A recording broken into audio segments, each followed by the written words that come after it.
Testing, testing.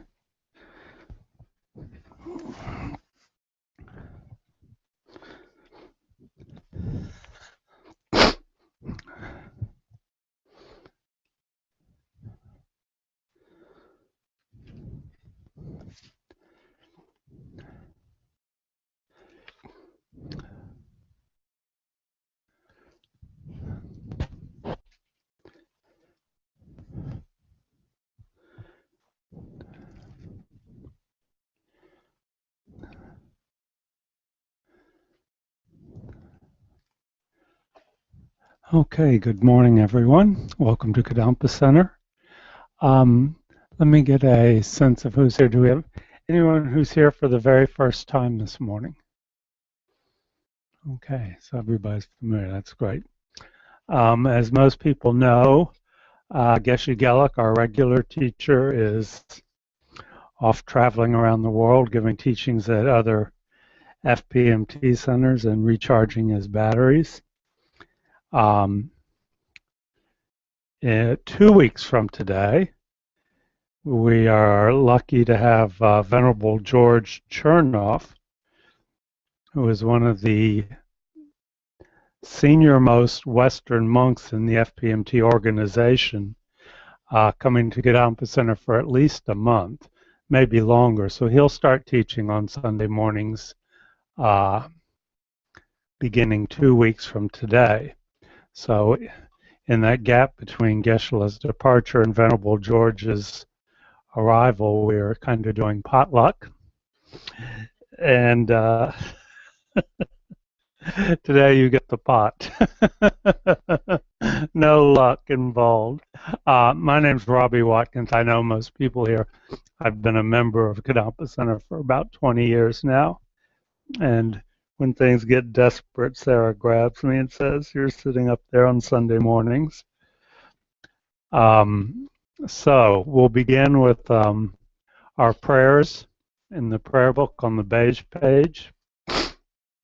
And after that, we'll do some meditation. And then we'll have a little bit of discussion. And if there's time, we'll do some more meditation. And if you'd like, we can start by doing 3 prostrations.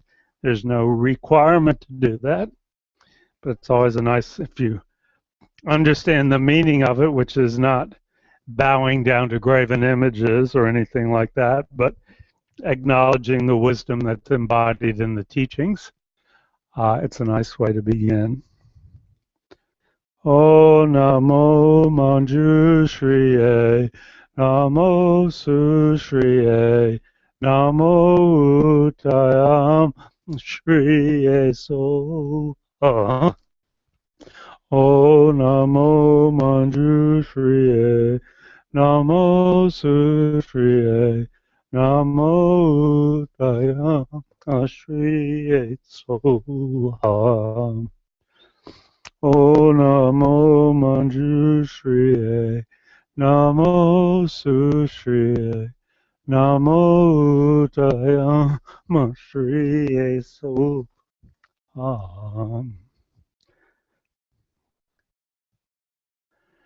Okay.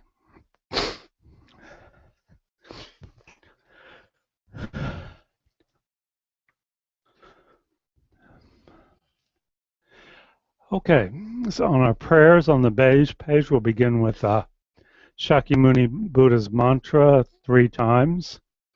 Then we'll read the 4 immeasurables in English, and then chant it in Tibetan. Then down at the bottom of the page, we'll read Refuge and Bodhicitta together 3 times.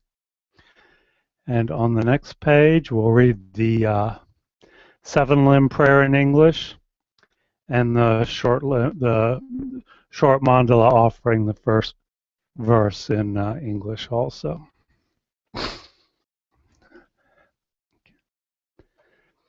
Tayata Om Mune Mune Maha Munaye Soha. Tayata Om Mune Mune Maha Munaye Soha. Tayata Om Mune Mune Maha Munaye So. May all sentient beings have happiness and the causes of happiness. May all sentient beings be free from suffering and the causes of suffering. May all sentient beings be inseparable from the happiness that is free from suffering. May all sentient beings abide in equanimity, free from attachment for friends and hatred for enemies. Sem Chem Tam Chede Wandang De Wei Gyurdang Den Par Gyurshi Du Gel Du Gelgi Gyurdan Drelwa Gyurshi Du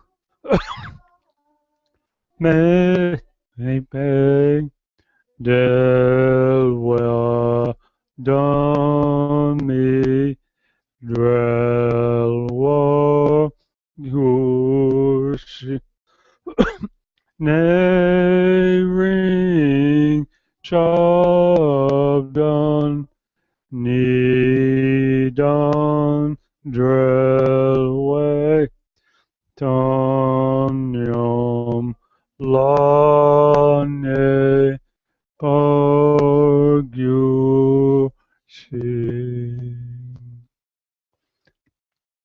And now refuge and bodhicitta together 3 times in English.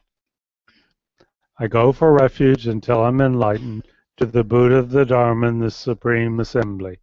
By the merits I create through listening to the Dharma, may I become a Buddha to benefit all sentient beings. I go for refuge until I'm enlightened to the Buddha, the Dharma, and the Supreme Assembly.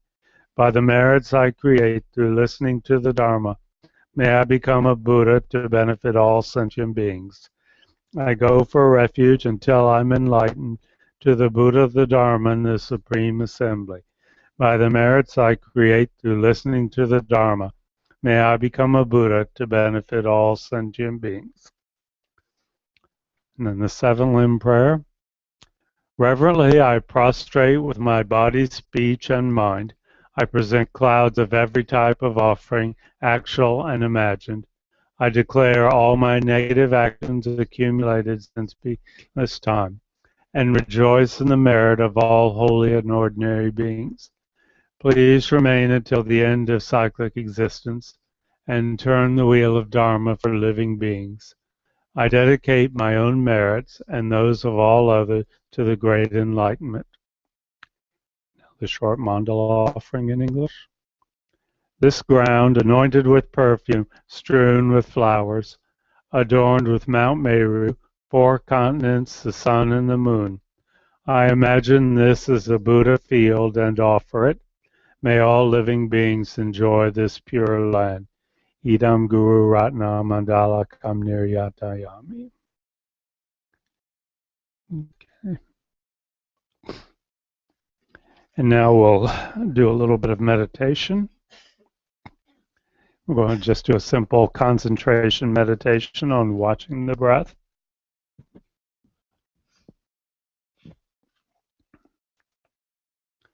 Very simple, but not necessarily very easy. Begin the meditation by checking your posture. Your back is a little bit straighter than you normally sit. Your head is maybe just a couple degrees in front of the vertical, but not deeply tilted forward. Eyes either lightly closed or just very slightly open. Lips lightly touching, the jaw is not clenched. The shoulders are down and back a little bit so the chest opens up. The upper arms are away from the sides of the torso. And we have our right hand on our left hand with our thumbs touching. Or if you prefer to put one hand on each knee, that's fine also. Our legs are in a stable and comfortable position. The point is not to torture ourselves with the posture, but to establish a certain stability that is self-maintaining, so that after the meditation begins, we don't have to constantly be paying attention to it. So once you've got it, it feels really solid and very grounded. It's not passive. There's a somewhat active quality even to the posture. And it's said that the big virtue of this posture is that it opens up the energy channels that flow in front of the spine. And that helps the meditation process. So check your posture and identify any sources of tension or discomfort now.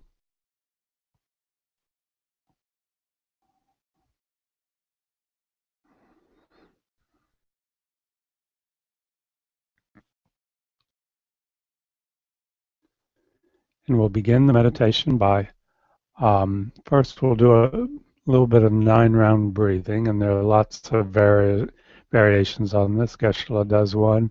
One that is very simple. We'll close the left nostril, take 3 breaths in and out through the right nostril. These are deep breaths with the stomach expanding on the in-breath and contracting on the out-breath, so that your diaphragm is being pulled down and the lungs are completely filled. And 3 breaths in and out through the left nostril with the right nostril closed, and then 3 breaths in and out through both nostrils.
And having completed your 9-round breathing, allow your breathing to return to its normal pattern.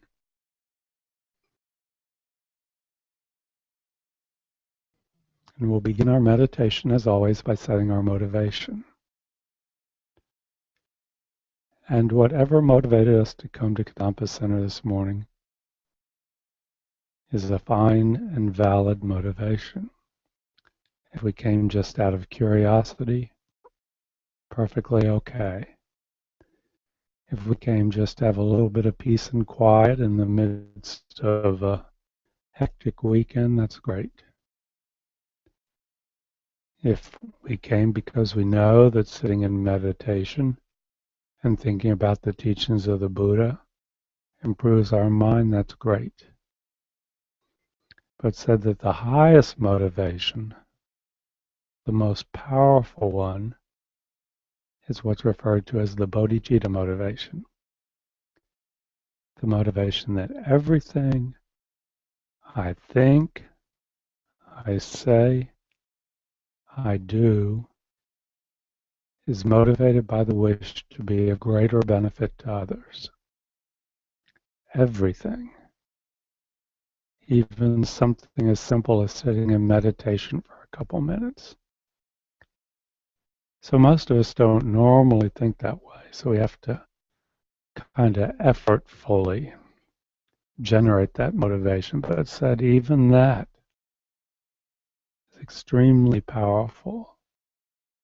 So let's just sit for a minute and generate the bodhicitta motivation.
And having set our motivation, we'll now begin the actual meditation. And when we meditate, it's always good to have a chosen object of meditation. Don't let your mind just wander around looking for something appealing or interesting. Pick an object and stick with it. So this meditation is going to be a very simple concentration meditation. We use the mind's natural ability, that's, however, pretty undeveloped for most of us, ability to concentrate. The object of concentration is the breath. We place the mind on the physical sensation of breath moving in and out through our nostrils. That sensation pervades our consciousness.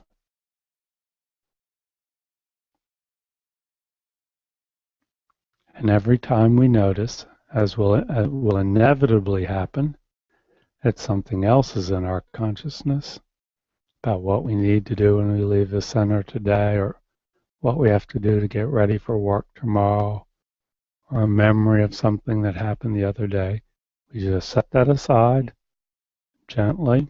We don't berate ourselves. It's completely natural for the mind to wander. We set that aside and come back to the breath over and over and over and over again.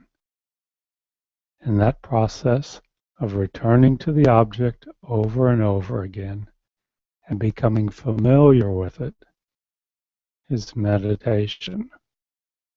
Nothing more than that, nothing more mystical or difficult than that. Simply keeping the mind on the chosen object.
And we can bring our meditation to an end.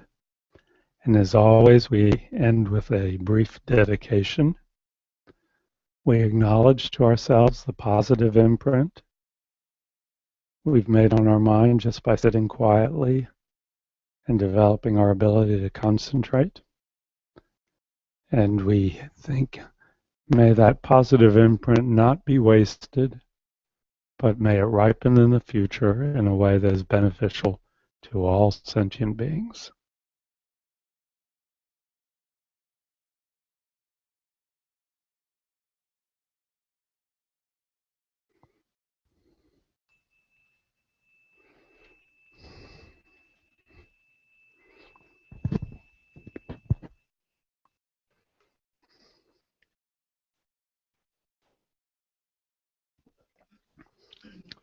Any questions or comments about that style of meditation? I think most people are familiar with it.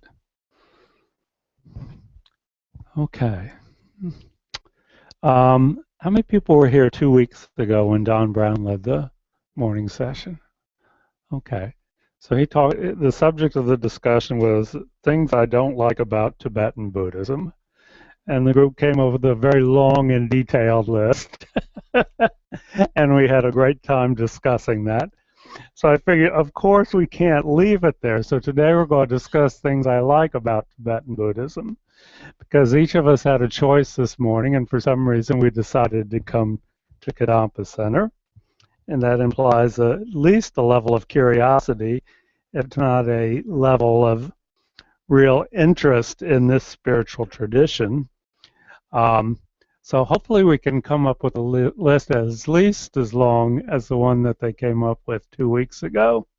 So this is really a chance, this is an open discussion, and this is a chance for people to share why, if you consider yourself a card-carrying Buddhist, why you chose that.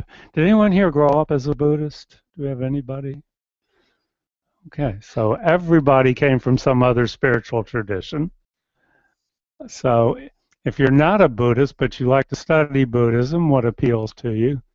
Things I could put things I heart.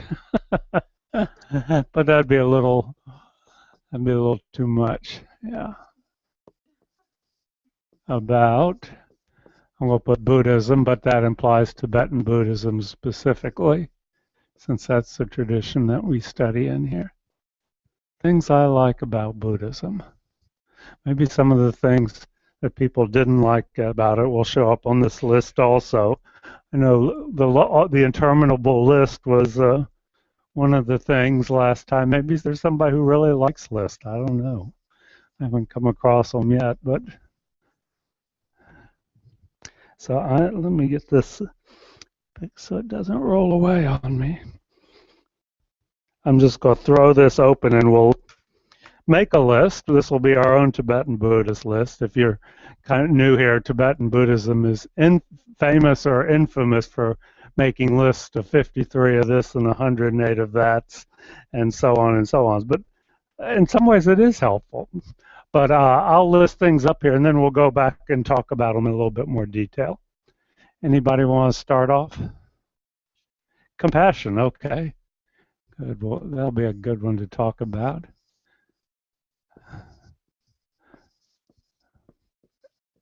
Okay, what else? Yeah, Eddie.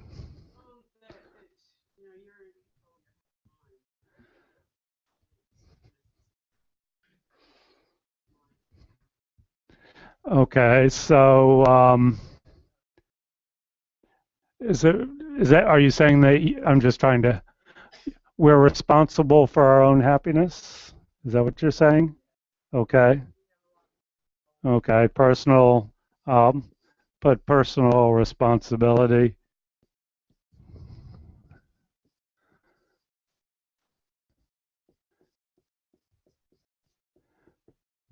for our happiness, which implies that we're also responsible for our unhappiness, doesn't it?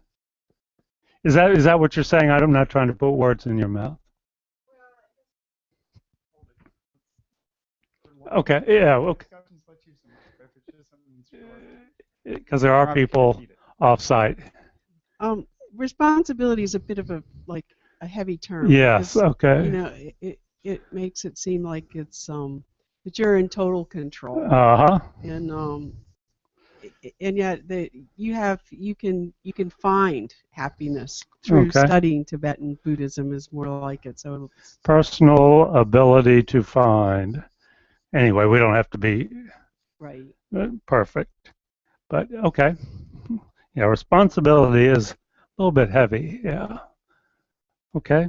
Somebody else want it? Right here. Yeah. What's your name?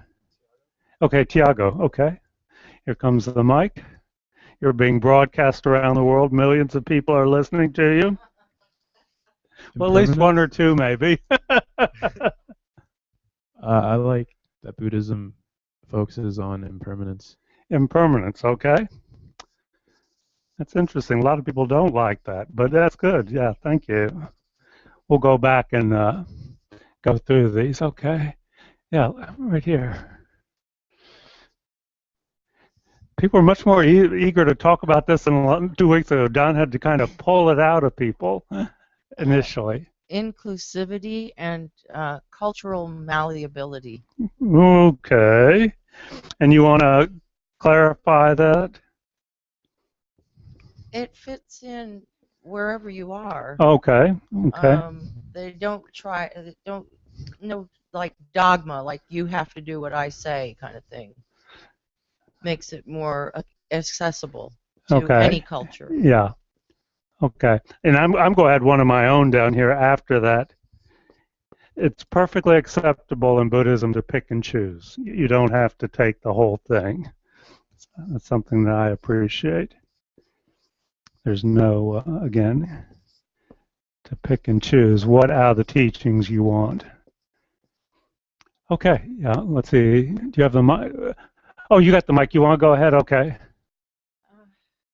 The Dalai Lama. Okay. Yes. Mm-hmm. And the deities. Okay. That's not one I expected. Great. Thank you. I like the simplicity of the practices. Okay. Very practical. Okay.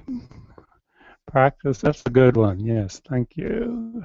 Practices are simple. Of course, there's some that are not simple, but there are some simple ones, and practical.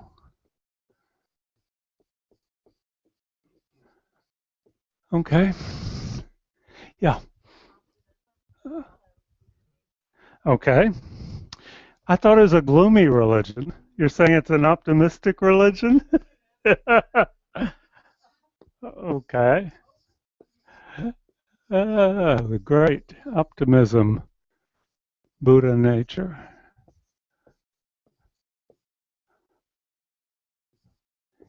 Even the littlest insect has Buddha nature, right? Okay. This is a great list. Are there any more burning ones people want to add? Yeah, up here.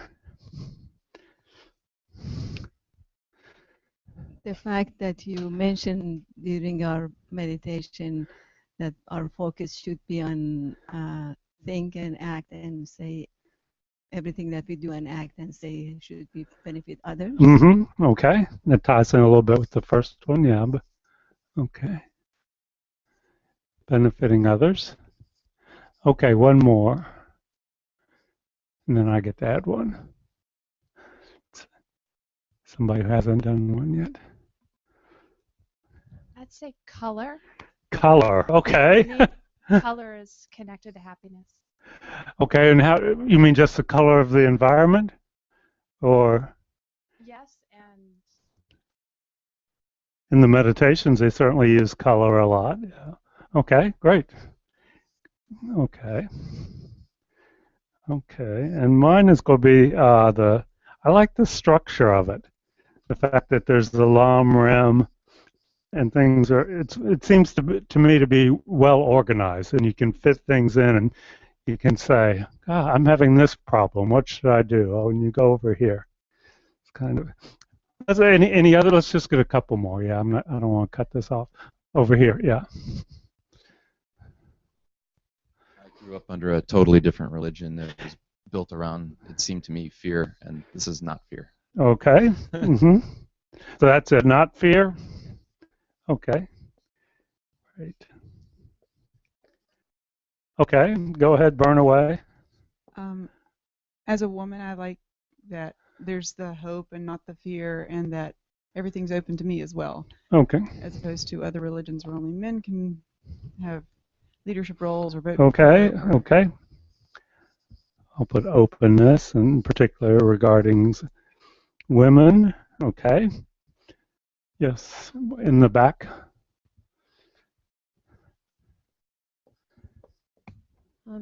I like the focus on emptiness and how it's discussed. Oh, okay, good. Some people hate that. Yeah, this is good. We're getting some big topics up here. Okay. I was going to say emptiness too. Okay. It just seemed like We got 2 votes for that. Okay. Yeah, Carol.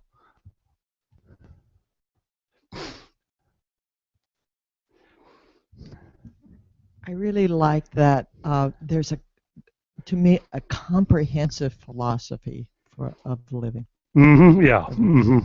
That's kind of what I was thinking about here, but that's a better way of putting it. Yes. Yeah. When you said that, I thought, yeah, that's. Yeah. Whatever's happening to me, I can find something in the teachings that helps me make sense of it. Yeah. Great. Okay, I'm going to cut it off there. So we've got. This is a good list. I think this is actually more than they had on the things I don't like about Tibetan Buddhism. Compassion, personal ability to find our own happiness or to create our happy mind. Impermanence, which is connected to emptiness, but is not the exact same. Inclusivity and cultural malleability. This is okay to pick and choose. You don't have to accept the whole caboodle. His Holiness the Dalai Lama, and then the deities also. Practices are simple and practical. Practices should be practical, right? Yeah. Optimism, the fact that all of us have Buddha nature and the potential to become enlightened. The emphasis on benefiting others. Color connects to happiness. The structure of the teachings, the way they're organized. Not fear-based. Openness, in particular regarding the 2 sexes. Emptiness, the teachings on emptiness, and then the fact that it's comprehensive. Okay, it's a pretty good list. Let's see which one. Yeah, let's start with practices are simple and practical. Do you want to? Can you elaborate on that, or anybody else who wants to speak about that? Personal experience, benefits you've gotten from the practices. Let's start with the woman. What's your name? Sharita. Okay, what you had to say about it, if you want to. Yeah, well, as simple as the breathing techniques. I just like how easy it is to integrate some of these practices into my daily life. Okay. It makes me feel connected with spirit and with others in the community in a very tangible way. Yeah. So. Yeah. Do you have a daily practice? Do you try and practice every day? Okay. Yeah, and how long have you been doing that, if you don't mind my asking? Well, as it relates to Buddhism, I actually just started. Yeah. So this is like maybe 2 months old for me, actually. Yeah. Okay. How many people have or try to have a daily practice? May not succeed, yeah. Okay. Any other comments on that? Yeah. Pass them. People have procedures, and I even will, if they seem extra nervous, try to teach them a little breathing, quickly, and they seem to be able to do it. It helps. Yeah. So it is very simple. Yeah. I mean, we can get all bent out of shape about meditating and how we have to be holy and this, and it's nothing mystical. It's working with your mind. What's the definition of meditation? The Tibetan definition of meditation? To become familiar with. Okay. In the biggest sense, it's to become familiar with your mind, but in a simple meditation, it's becoming familiar with the object. So it's becoming familiar with your breath. if you're doing a breathing meditation. It's becoming familiar with a mantra if you're doing a reciting mantra. If you're meditating on the Buddha, the historical Buddha, it's becoming familiar with him and his qualities. If you're meditating on one of these deities, it's becoming familiar with them and their qualities. Because according to the Buddhist philosophy of the mind is infinitely malleable. In fact, there's nothing that's fixed or unchanging about our mind. So the more we think about good qualities, that's what our mind becomes. So it's really a very simple way of becoming familiar with our mind. And the Tibetan word for meditation is Gom, G-O-M, just for people who don't know this. So this room is referred to as the Gompa, a room for meditation, a room for becoming familiar with. Okay. Other comments? Okay. About people's experience with the practices. Because there's some of them, when you get into these elaborate visualizations and so on, that don't seem simple at first glance. But if you get back and think about what effect is this having on my mind, why am I doing this, what qualities is this meditation intended to develop in my mind, you can simplify it and really get a lot more clear about why you're doing it. Because some of the elaborate meditations, you're visualizing a deity in front of you and you're chanting a mantra and you're doing the various mudras. So there's a lot going on. You're having to do several things at the same time, but the basic intention of even the most elaborate meditations is working with your mind, developing positive qualities in our mind, because those qualities lead to happiness. As Eddie said, this is working with our own mind. Okay, so we'll check that one off. Let's see. And then I'd like to go into optimism and Buddha nature. You want to say a little bit about that? Because, like I was just joking, but Buddhism is frequently attacked as being a gloomy religion or a gloomy philosophy, emphasis on death, dying, suffering. Yeah. So we have someone who's going to tell us, no, it's actually quite optimistic. We're not told that we're all sinners and that we're basically in a very bad way to start out. I think that's optimistic. To me, that means we're here basically with a blank slate, and then we proceed from there based on how we work with our minds, which I think goes into the personal responsibility, if you want to call it that, mode, where we get to take some amount of charge over how we proceed in life, which I think is very hopeful. Yeah.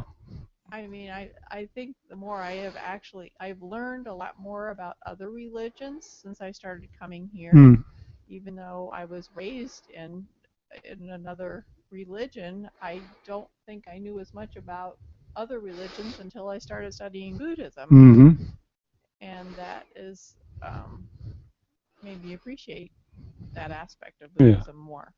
Yeah, of course, one of the big questions is Buddhism really a religion, or is it just a philosophy? Maybe that's what I like about it too.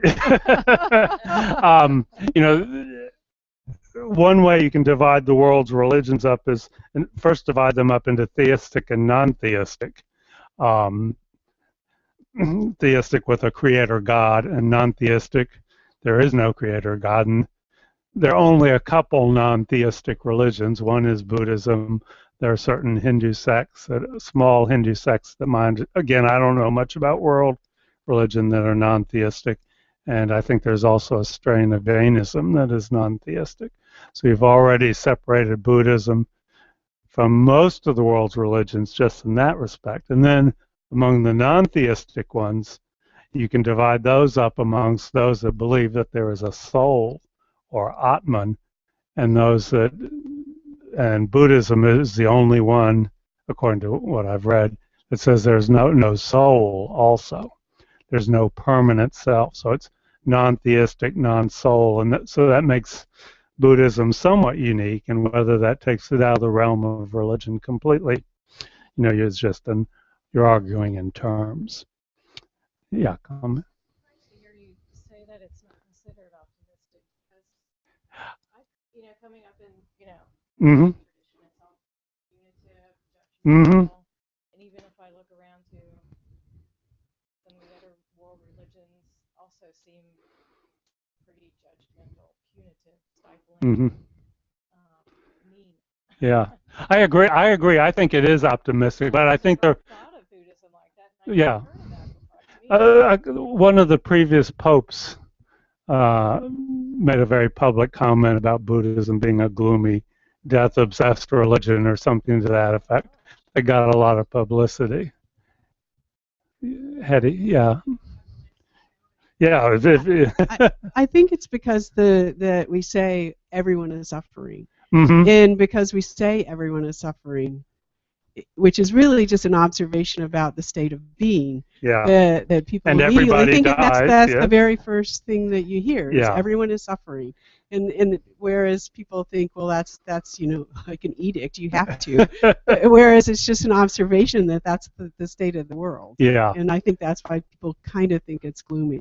But that is the first noble truth, and they get stuck there and don't hear the rest of it. Yeah. Well, Excellent. but does the observation, does it go deeper, like with this emptiness thing?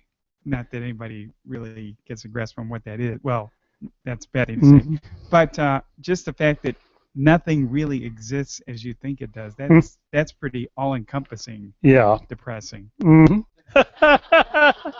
Well, if you like the things the way they are, it's depressing. If you hope that there's something better, that could be optimistic also. Well, and then the illusion is that you exist yourself. Yeah, That's like a big whammy. It's not that I find that depressing. I think it's that's actually kind of liberating, isn't it? Yeah. Let's go over here. Okay.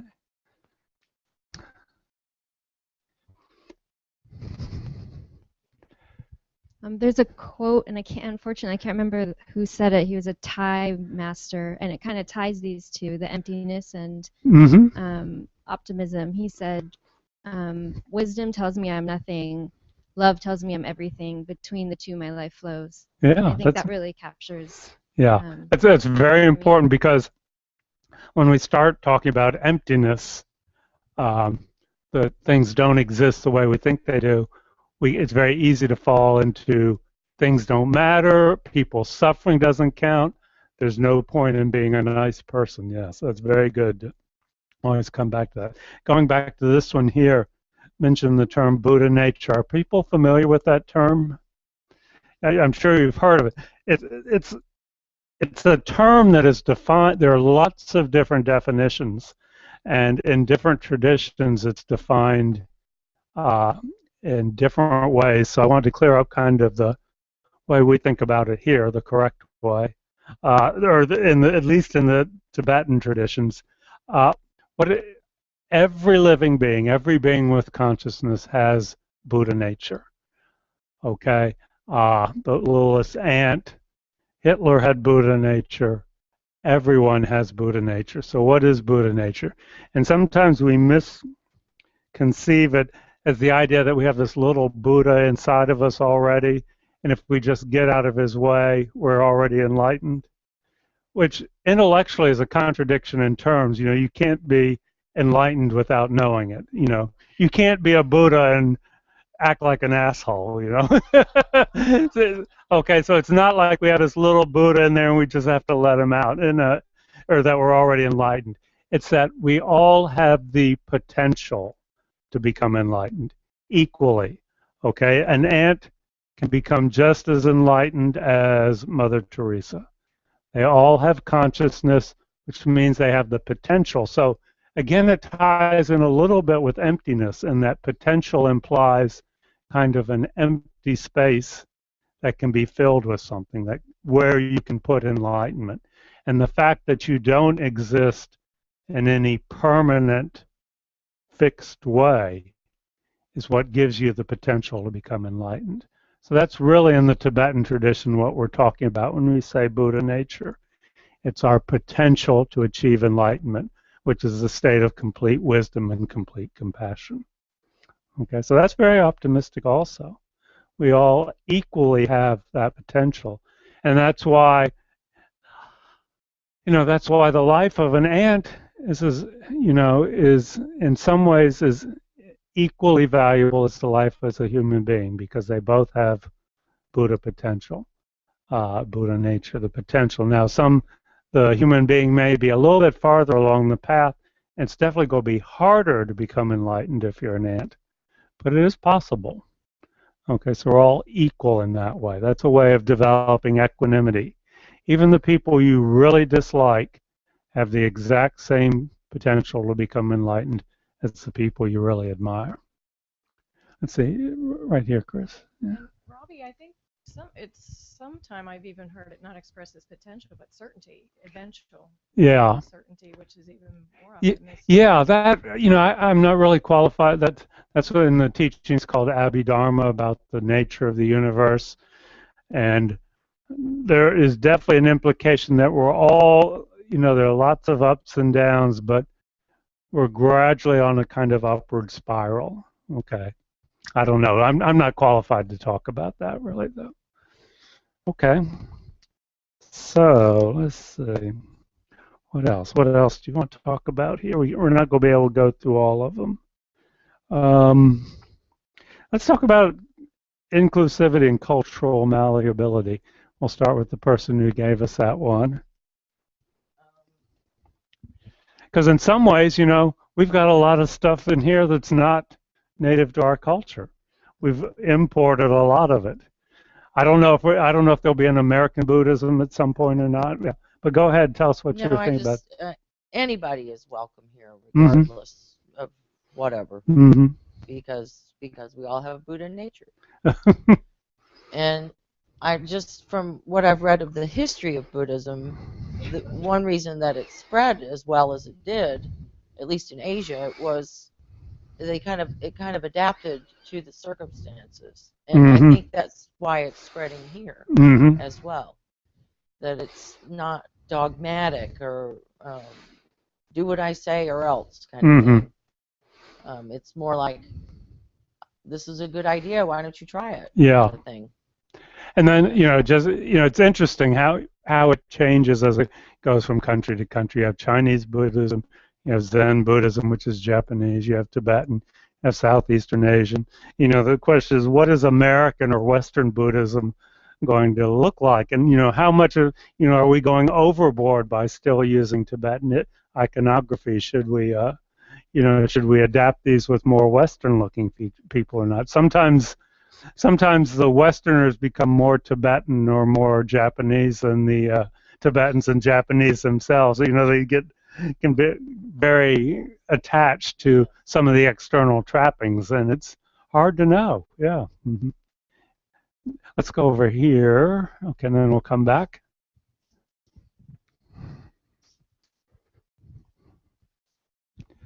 I think part of the inclusivity, cultural malleability, to me, has to do with focusing on today and the here and now, and it's related to compassion, because everybody, no matter where you're from, can get into, number one, we all want the same thing, happiness, and number two, let's help others out of compassion. Yeah. So that applies no matter who you are.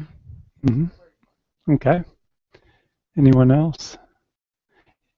Wait, let's come up here and then we'll go there. Okay.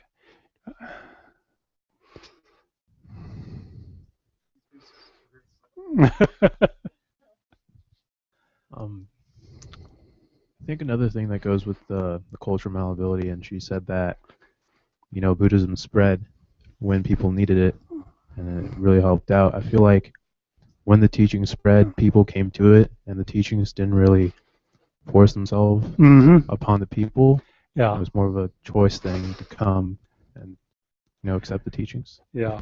Yeah, there's no real tradition of proselytizing in Buddhism. Sometimes we bring that as Westerners to it, but it's not really part of the tradition. Yeah.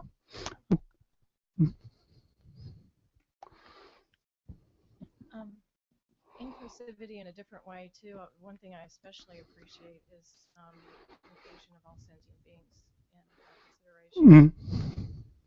Yeah. We're not better than the animal.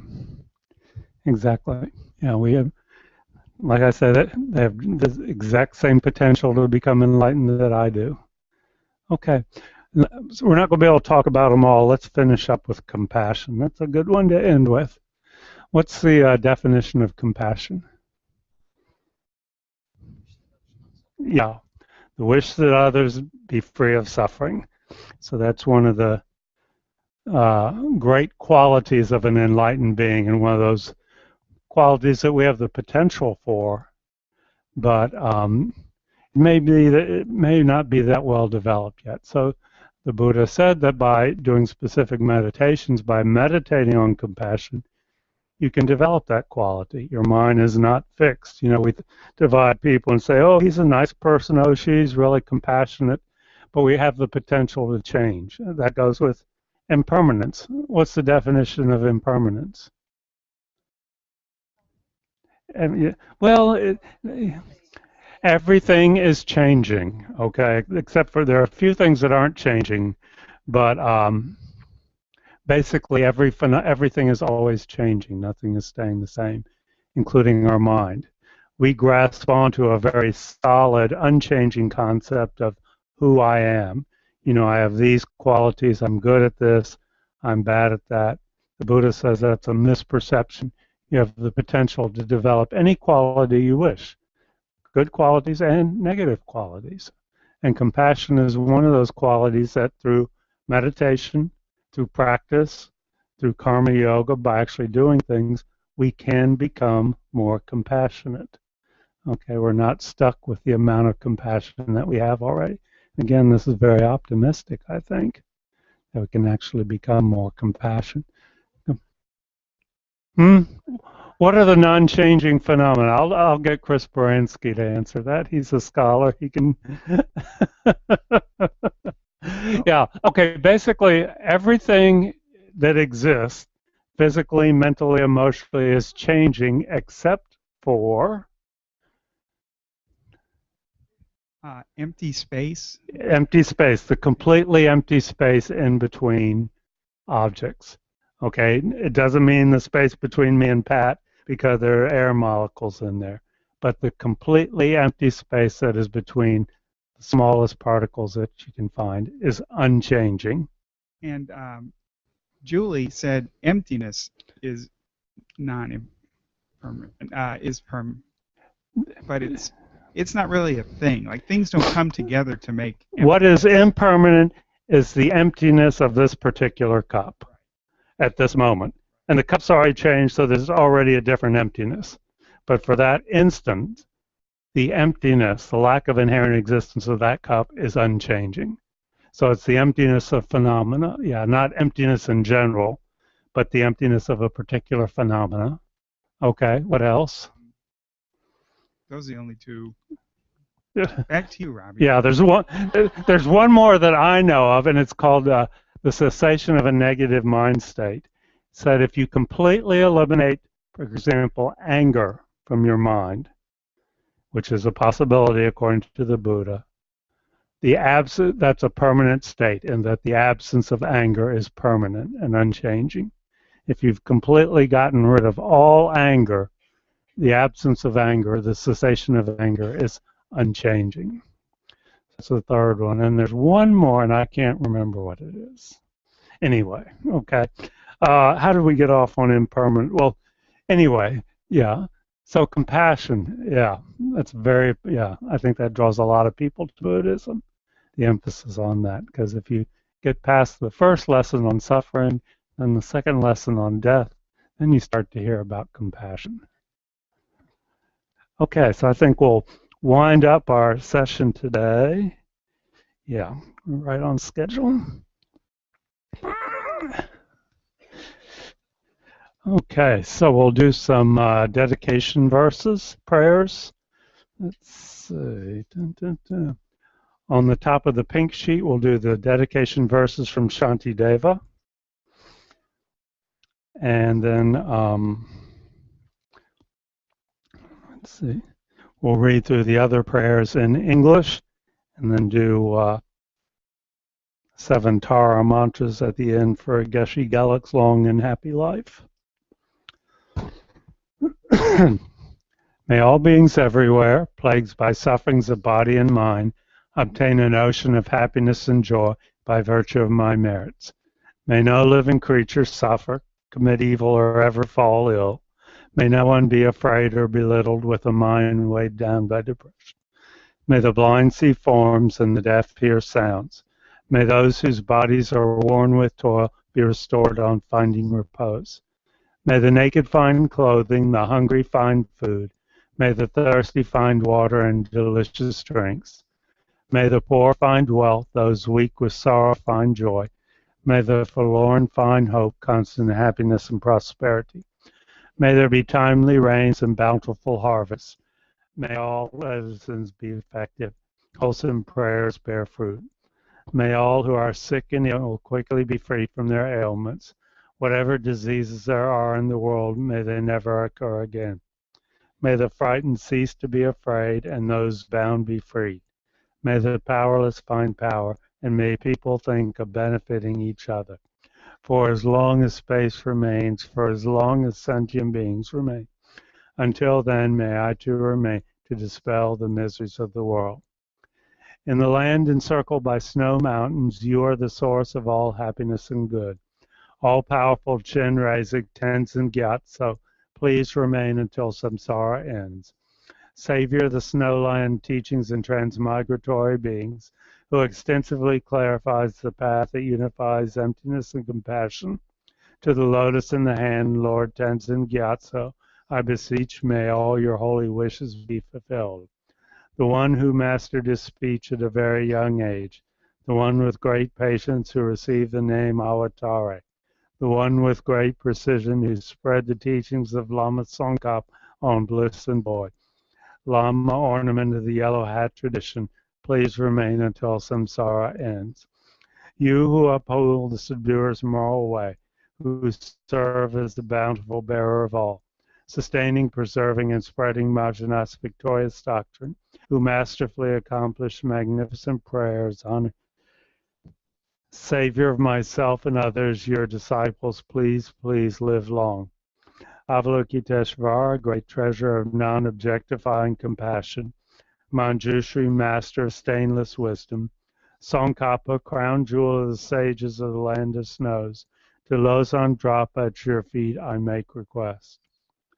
Om Tare Tu Re So Ha. Om Tare Tu Re So Ha. Om Tare Tu Re So Ha. Om Tare Tu Re So Ha. Om Tare Tu Re So Ha. Om Tare Tu Re So Ha. Om Tare Tu Re So Ha.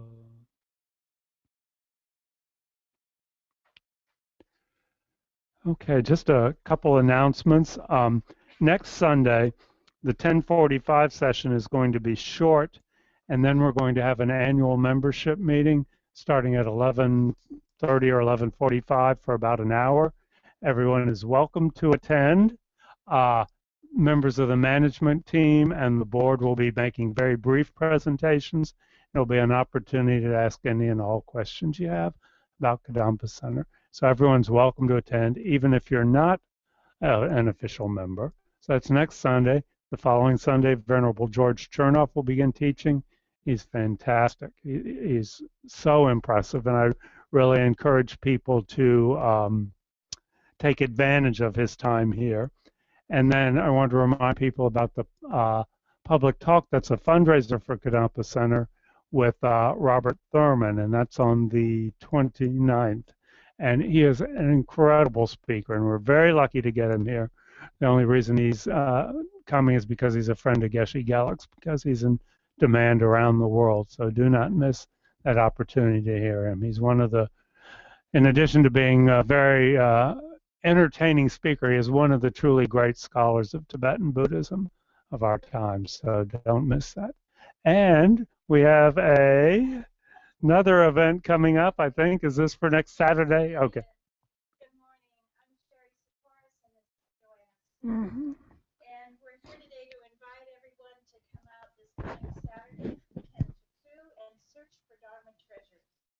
A couple of weeks ago, Joanna made a similar announcement. She and I were on our search for Dharma treasures to be donated for this event. We've had a wonderful, generous response and are continuing to collect items all this week.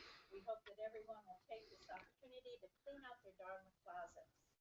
But we currently have beautiful statues, stupas, satsas, malas, prayer flags, thangkas, water bowls, bell and dorji, butter lamps, meditation cushions, meditation benches, photos of lamas and deities, mandala set, and many, many beautiful items. So Saturday, September 14th is your turn to search for Dharma treasures. If you're new to Buddhism and want to set up an altar, or you've been studying for many years and want to enhance your practice and beautify your current altar, this is the event for you. Everything is offered on a generosity basis. We'll accept whatever fits your budget and fills your generous heart. All the proceeds will go to Kadampa Center and to the bookstore for needed improvements. And Joanne and I will be out in the lobby if you have any questions, and we hope to see you Saturday. This is one of the sample of the things that we're receiving that are just fabulous. Are you still accepting donations? Absolutely. Okay. Up until Saturday morning from 8 to 10. Okay. Okay. Great. Huh. And go home with more stuff than you bought. Is the idea?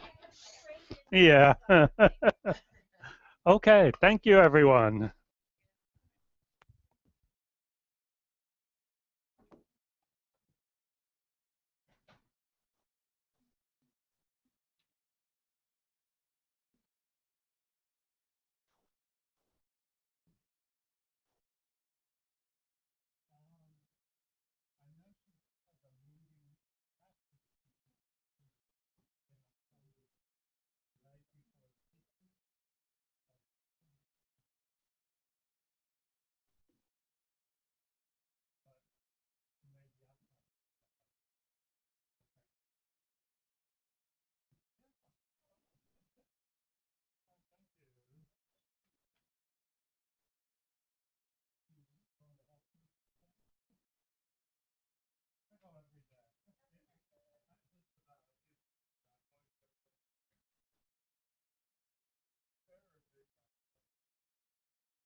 So it didn't have to go through the thing. It just went sort of patty corner through the watch. I know. So happy day. Thank you. No, thank you. Well, you know, through the talking of the whole thing, that's what brought it together. I got one yesterday, but I got it that time.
Testing. Okay, great. Okay, let's get this thing rolling so the kids can go to their class.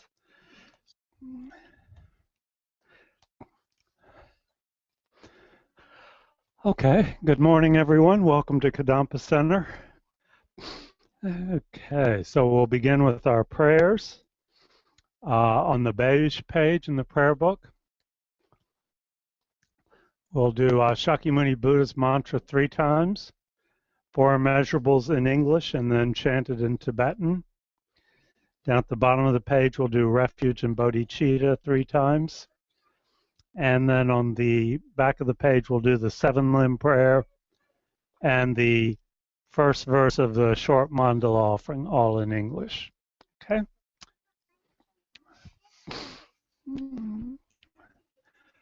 Tayata Om Mune Mune Maha Munaye Soha.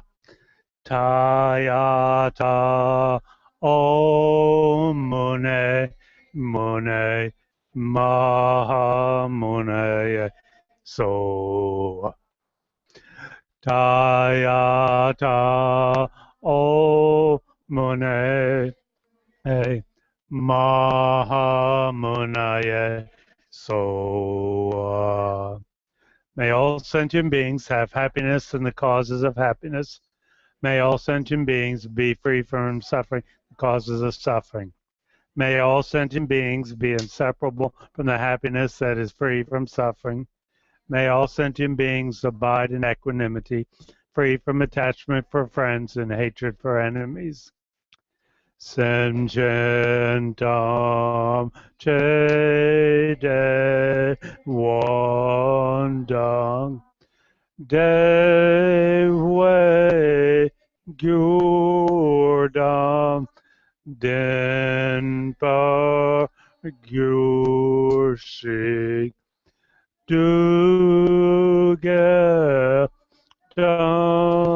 du Gelgi Gyurda Drelwell Gyursi Dugel Mepe Dewa Dami Drelwa Gyursi Neri Chabdan Nida Drel Wang Tom Yam Lane Pargyu Shing. Now we'll recite refuge and bodhicitta 3 times. I go for refuge until I'm enlightened to the Buddha, the Dharma, and the Supreme Assembly. By the merits I create through listening to the Dharma, may I become a Buddha to benefit all sentient beings. I go for refuge until I'm enlightened to the Buddha, the Dharma, and the Supreme Assembly. By the merits I create through listening to the Dharma, may I become a Buddha to benefit all sentient beings. I go for refuge until I'm enlightened to the Buddha, the Dharma, and the Supreme Assembly. By the merits I create through listening to the Dharma, may I become a Buddha to benefit all sentient beings. Then on the top of the back of that page, we'll read the 7-limb prayer. Reverently I prostrate with my body, speech, and mind. I present clouds of every type of offering, actual and imagined. I declare all my negative actions accumulate since beginningless time, and rejoice in the merit of all holy and ordinary beings. Please remain until the end of cyclic existence and turn the wheel of Dharma for living beings. I dedicate my own merits and those of all others to the great enlightenment. And then we'll do the first verse of the short mandala offering in English. This ground anointed with perfume, strewn with flowers, adorned with Mount Meru, 4 continents, the sun and the moon. I imagine this is a Buddha field and offer it. May all living beings enjoy this pure land. Idam Guru Ratna Mandala Kam Niryatayami.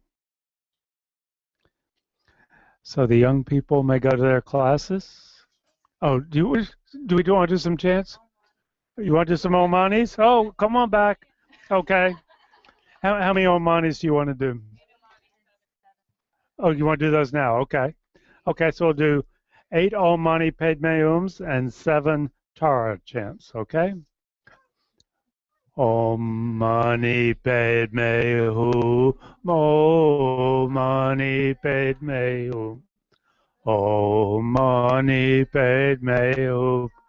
Om Mani Padme Hum.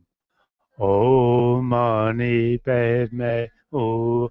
Om Mani Padme Hum. Om Mani Padme Hum. Om Mani Padme Hum. Om Tare Tu Re Soha. Om Tare Tu Re Soha. Om Tare Tu Re Soha. Om Tare Tu Re Soha. Om Tare Tu Re Soha. Om Tare Tu Re Soha.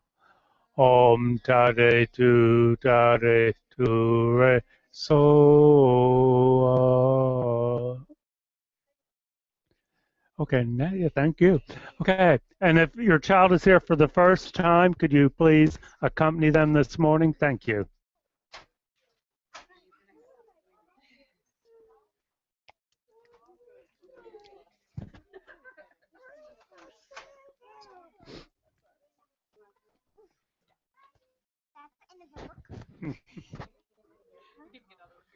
Mm.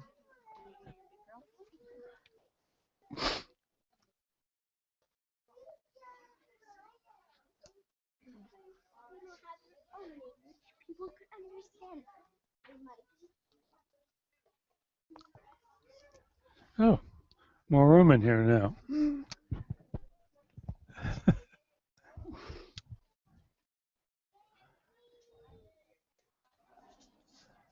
Okay. Thank you. Let me just get a feel for who's here today. Do we have anyone who's here for the very first time today? A couple people. Okay, great. Glad to have you here. Everybody else is a very experienced Buddhism, and they've been meditating for years and years and years. So don't be intimidated by them. My name's Robbie Watkins. I've been a member of Kadampa Center for about 20 years. And Geshe Gelik, our resident teacher, is away for several months. He's visiting other centers in the FPMT, the organization that we're part of around the world, and recharging his batteries. And in 2 weeks, we'll have Venerable George Chernoff, one of the senior most Western monks in our organization, will be here for 6 weeks, and he'll be leading the Sunday sessions.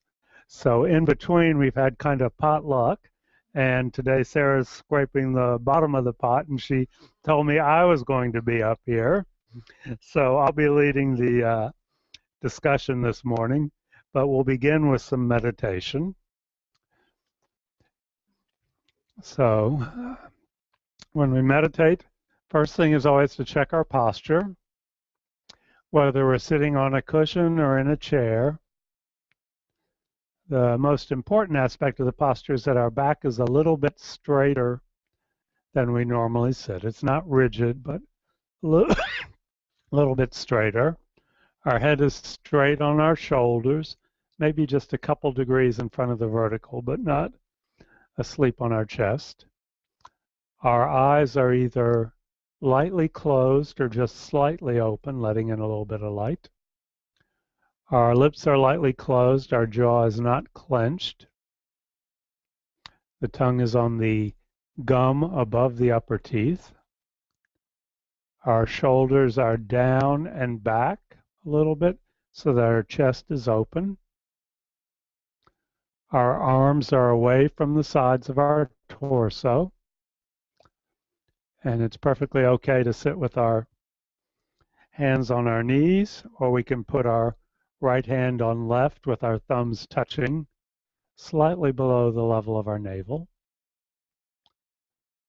Our legs are in a position that we find stable and comfortable. If we're sitting in a chair, it's perfectly okay to put a cushion under your feet. And if you're on a cushion, it's good to sit towards the front third of the cushion and get your knees down towards the cushion if you can. The point of the posture is not to torture yourself or to be uncomfortable, but to establish a posture that is stable and maintains itself, so that during the meditation that's going to follow, it doesn't become a source of distraction. If you find during the meditation you're always thinking about your posture, you probably need to modify something and find something that works for you. The most important, well, one of the most important aspects of the posture is that it said it opens up the energy channels that flow from our head down to the level of our genitalia in front of the spine. So that's why we want the back up and open. Sometimes it's referred to as a regal posture, but it's one where we also feel very grounded. It's a very solid and self-maintaining posture. So go ahead and just check your posture first.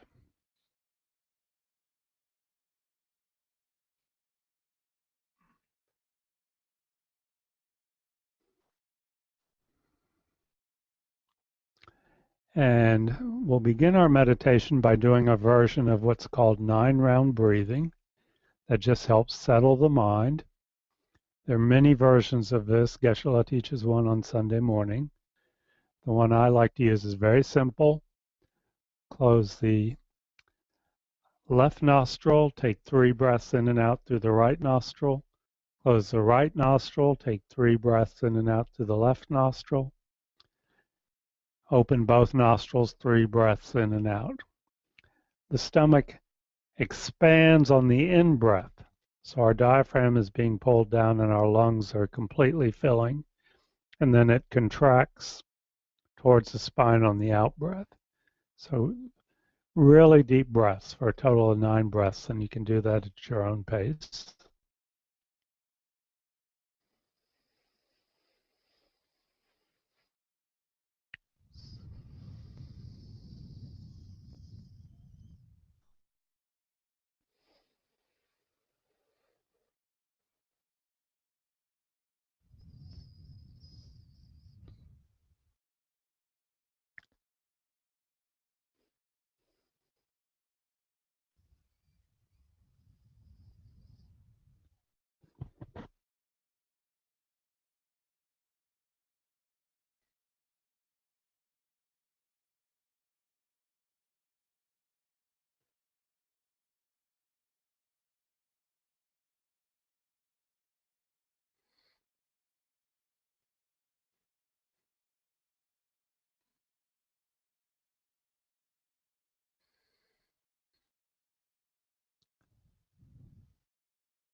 And now we allow our breath to return to its normal pattern. And always we begin our meditation by setting our motivation. What is my reason for being here at Kadampa Center this morning? Doing this meditation and participating in the discussion to follow. And whatever brought us here this morning is a valid motivation. If we came just out of curiosity, that's fine. If we came because we just want a little peace and quiet during a hectic weekend, that's great. If we came because this makes a positive imprint on our mind, fantastic. But the Buddha told us that the highest motivation, the most powerful motivation, is what's referred to as the bodhicitta motivation.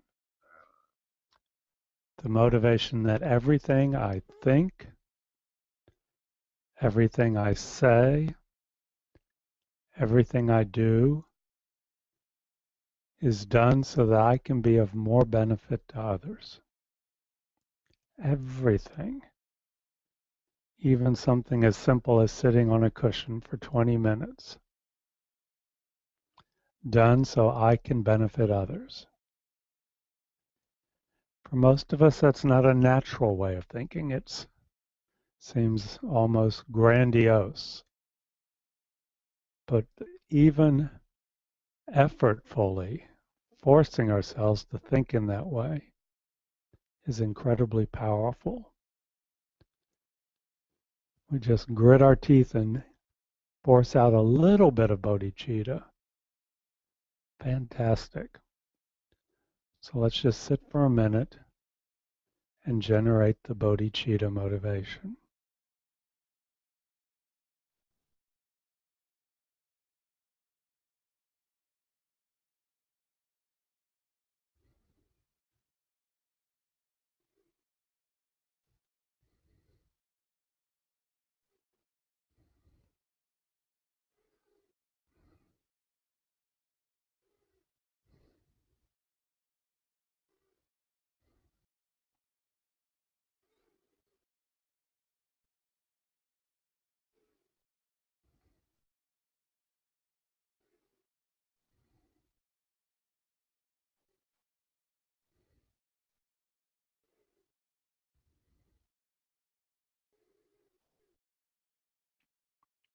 And having set our motivation, we now begin the actual meditation practice.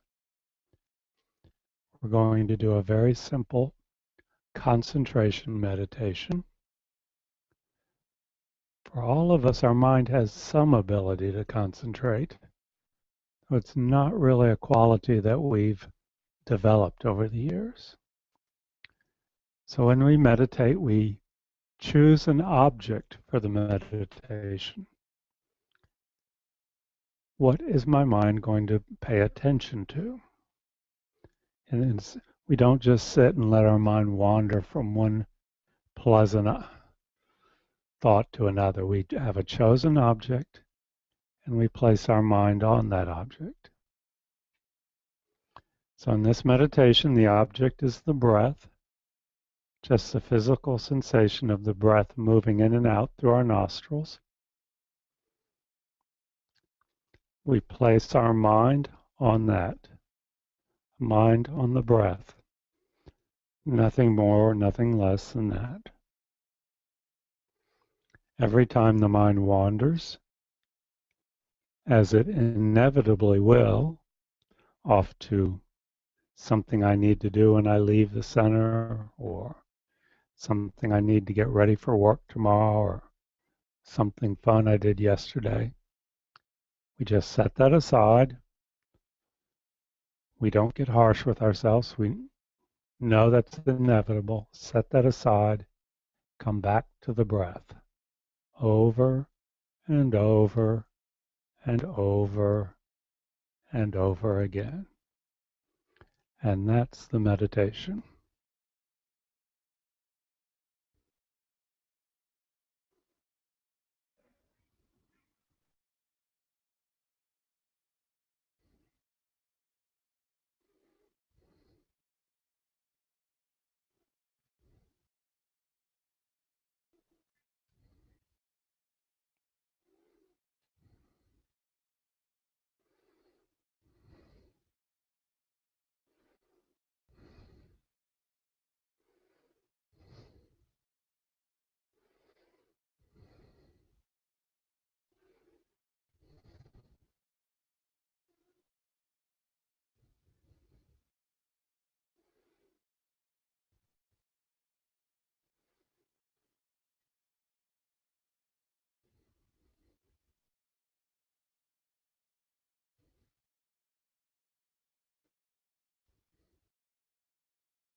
And we can end our meditation, as always, by doing a dedication.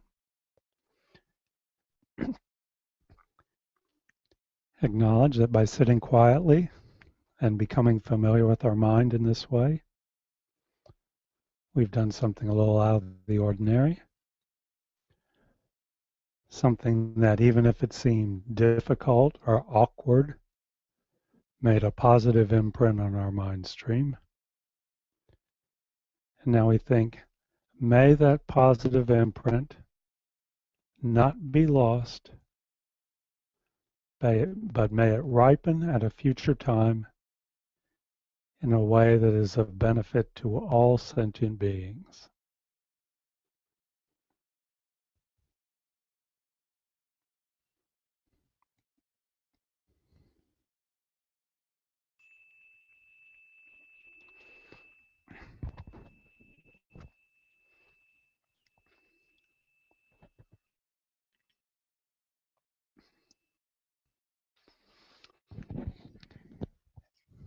Any questions or comments about the meditation we just did?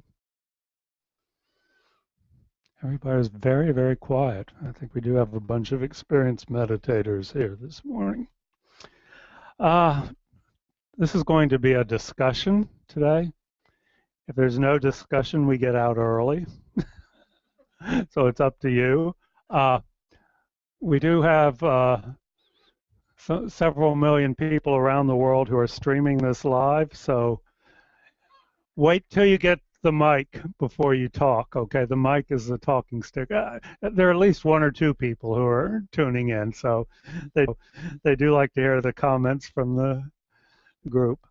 How many people were here 2 weeks ago when Don Brown led the discussion on things I hate about Tibetan Buddhism? Okay. Well, they came up with a very long list. They wanted to go into overtime, but Don wouldn't let them. So today we're doing the flip side, things I like about Tibetan Buddhism.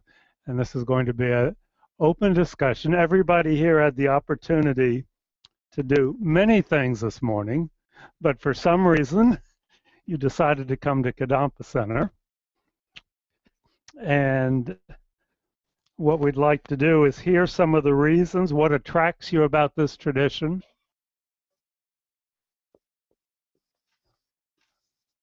Do we have anyone here who was raised a Buddhist? Okay, so every single person in this room came from a different tradition. That's interesting, isn't it? Yeah. Things we'll go all squishy, things I heart. Oh, about, and we're going to say, assume Tibetan, but any type of Buddhism. Some of us are card-carrying Buddhists. Some people find it interesting. Some people are here out of curiosity. So everything is, it's open season here. Anything you want to list is good. The first group came up with a great list, so I'm going to be comparing your list to theirs mentally in my mind. But I was very disappointed that no one said Kadampa Center's director. I thought that would be at least in the top 3. Okay, so I'm just going to throw it out to the crowd. Yeah, wait for the talking stick. Yeah, and we'll just list a bunch of things, and then we'll go, as time allows, go back and talk about some of them. Yeah, this is David Strevel, who 2 weeks ago admitted what he didn't like. It was very, very honest and open, sharing about what he did not find useful about Tibetan Buddhism. So I'm glad you're talking, Dave. Thank you. So I would like to me, one of the most remarkable differences about the Buddhist tradition is that it's full of practical instructions of what to think about human existence and how to think about it and how to face life positively, which is really missing from the other traditions that I used to be part of. And to me, that's a very valuable part of it, to think about, life's difficulties. We admit that there are many, but that we have a way of thinking about them and acting that helps us make the best of it. Okay, so I'm going to try and summarize that as practical instructions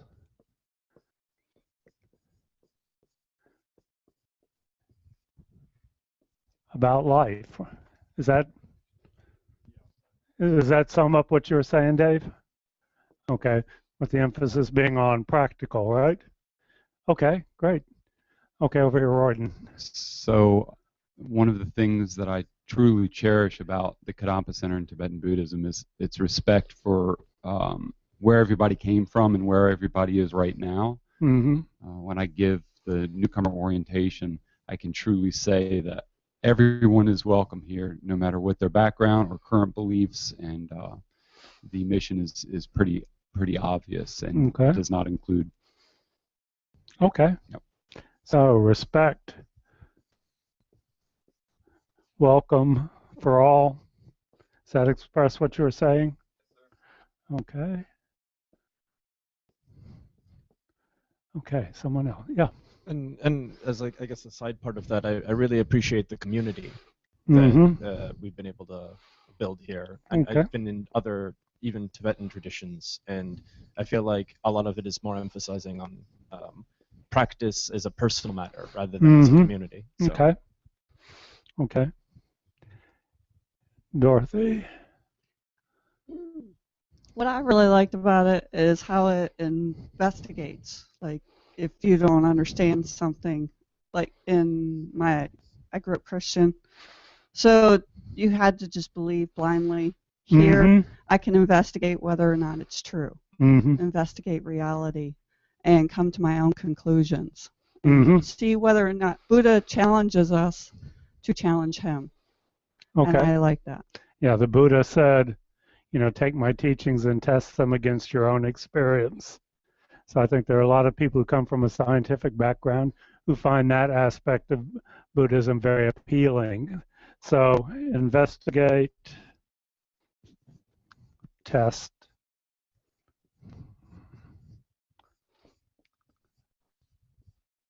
everything. Don't take anything the Buddha said just because he said it, or any other teacher, okay? Yeah, this attitude, it didn't die out with the Buddha. We should bring that attitude towards all teachings that we receive. Okay. Yeah, over here. All right.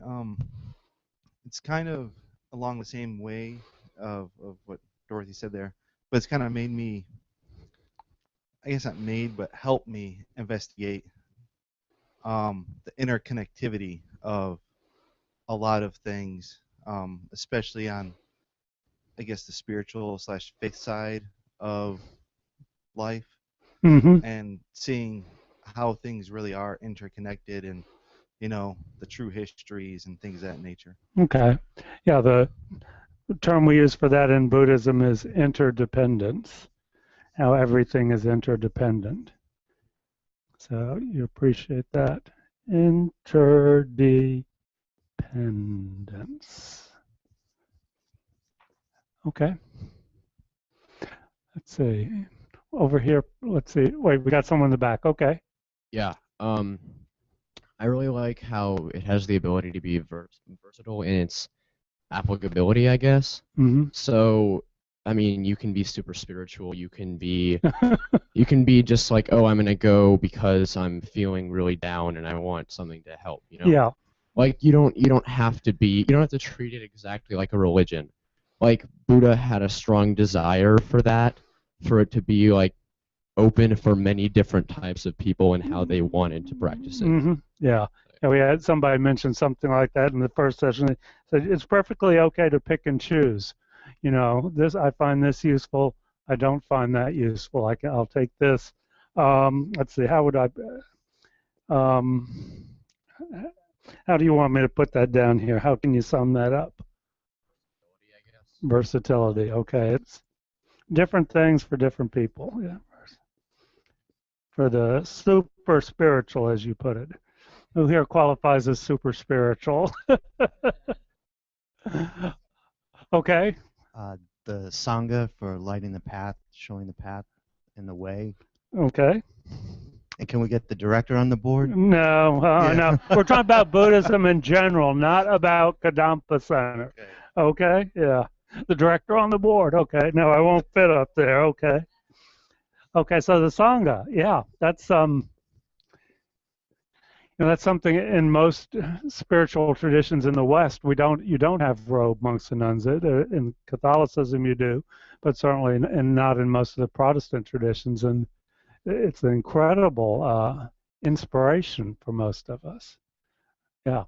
And I love the altar. I love all the statues, and I love the rituals, and I love all the ceremonies. well, that was on the list people of things didn't like 2 weeks ago. For some Oh, people, okay. but I'm fascinated by it, and I think it brings like a rich tradition to the practice. So altar, rituals, iconography. You must have been Tibetan in your previous lifetime, yeah. Iconography. Okay, great. Keep going. So right here. Yeah. So actually, one of the things that I disliked most about Tibetan Buddhism in the beginning was all the iconography that now I guess has come flip side of it. And besides the any sentimentalness for particular altars or images, now it has become very apparent to me what phenomenal tools they are, even if you become disenfranchised with any emotional feeling towards them, what phenomenal tools they are for exercising different parts of your brain. So the different visualizations that you walk through, that it's just had so many generations of compounding to exercise different parts of your brain, or different compassions, or long life, or well wishes for other people, that they're phenomenal tools, even if you just objectively look at them. Yeah. And that's become one of the things that I like most about all the icons and images. Okay. So that involves learning what they're about rather than just looking at them and being freaked out by all this bizarreness. Yeah. So, but as mental tools.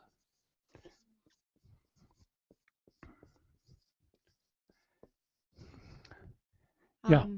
I just wanted to say, along with this train of thought, about the beauty of everything around us. I really love the altar. I love these hangings, and I don't know all the meanings, but it's just really beautiful. And as an artist, I can really appreciate it. And then I watched Tibetan ritual with the mandalas, with the sand, and it was so wonderful just to watch them doing something so beautiful and so skilled for a spiritual purpose. I really appreciated that. Okay, so mental tools, but also their beauty. Okay.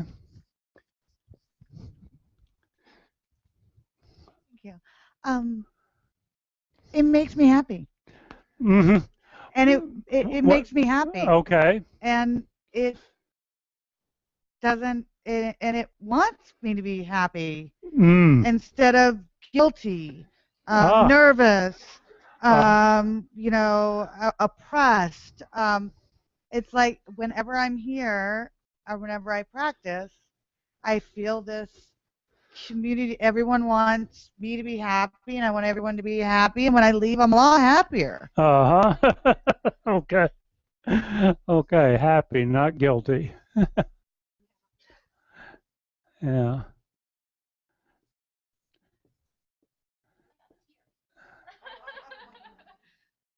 Okay. I got another one. Okay. I got lots of them, but I'll let people take turns. My second one that I really liked, which is maybe one that people hated, was the history. The fact that the Sangha have constantly repeated it over and over and over and memorized it for millennia, and it's not like this flyby tradition that just started. Okay. It's been here a really long time, and so to me it gave it some validity because of the history. Okay. Can I say lineage? Is that okay? That it's been passed down from person to person without gaps, frequently just passed down orally and then writing, and now on the internet. Yeah. Okay. Hi, this is my first time here, and Oh. my name is Pavitra. Welcome. Thank you.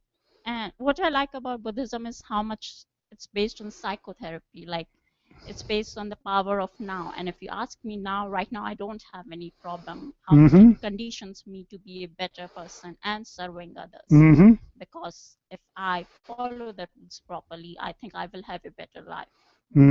Okay. So it really helps me. It answers the questions which I thought were unanswerable, but it does help. Okay. So saying that it's based on the mind is that okay? Psychology. Okay. Okay. Great.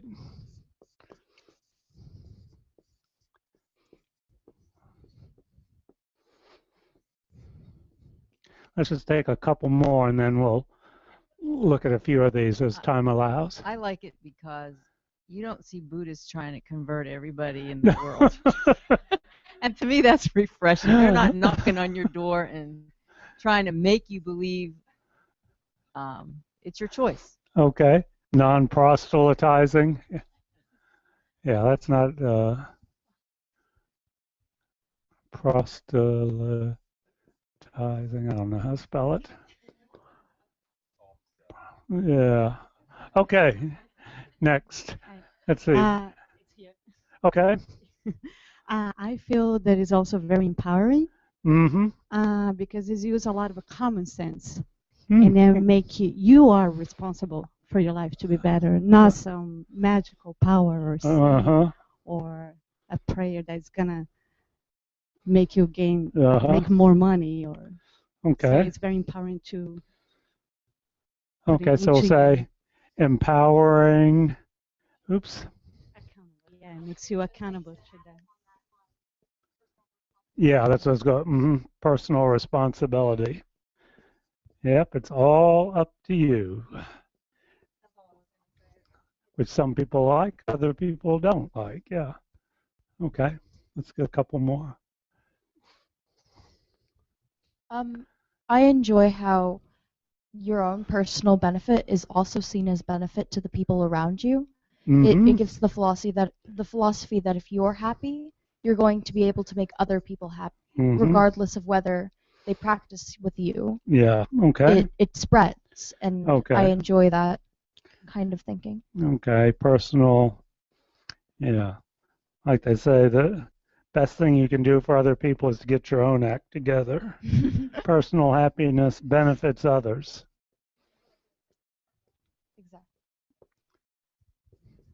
Okay, couple more. At the risk of offending some people. No, this This is things we like, not about things we don't like. Yeah. I know, so- I know. This is the context of this is somebody was telling me the other day. Well, let me have a sidebar about real quick about community. I just read an article, in a medical journal, that that people in their midlife that have a spiritual connection and have a large community of people have a much lower incidence of suicide. I thought that was important. Mhm. Now, the point I wanted to make was, I think Buddhism has great potential for healing the mind. Now, you could put you could put purification, because I think that's the process of purification allows for this healing to take place. I Mhm. think they're sort of synonymous. And then one more slash would be something that those of us from the Christian tradition might experience, because this person was saying, well, I don't like Buddhism because there's no redemption in Buddhism. You know, like you say, okay, I'm saved, therefore I'm completely liberated and I'm going to heaven. I'm, straight shot. And I sort of disagree with that. I really think that this healing and purification that we can do, if the experience of redemption is like freedom and letting go and feeling like very optimistic and positive, I think that's exactly what happens when we really practice Buddhism and purification. There is a feeling of being free. You were talking about happiness, call it what you want to, but it is something that we do ourselves. We generate it ourselves. It's not coming from some supreme being. This is something that we're responsible. Again, right back to the notion of responsibility. Okay, there's a lot in that. Yeah, Chrissy. Yeah. Okay, people want to keep adding to the list. I want to talk about some of them, but let's keep going on the list. It's fun to hear these things. This kind of goes under. This kind of goes under that healing, mind purification, and then also using the altars and the iconography as tools. But using some of the wrathful deities for me have been really powerful. And I was turned off of them, obviously, at the beginning because they're not from my tradition. And I'm like, how is this? Is it okay to feel these things? Is it okay to see them as reality?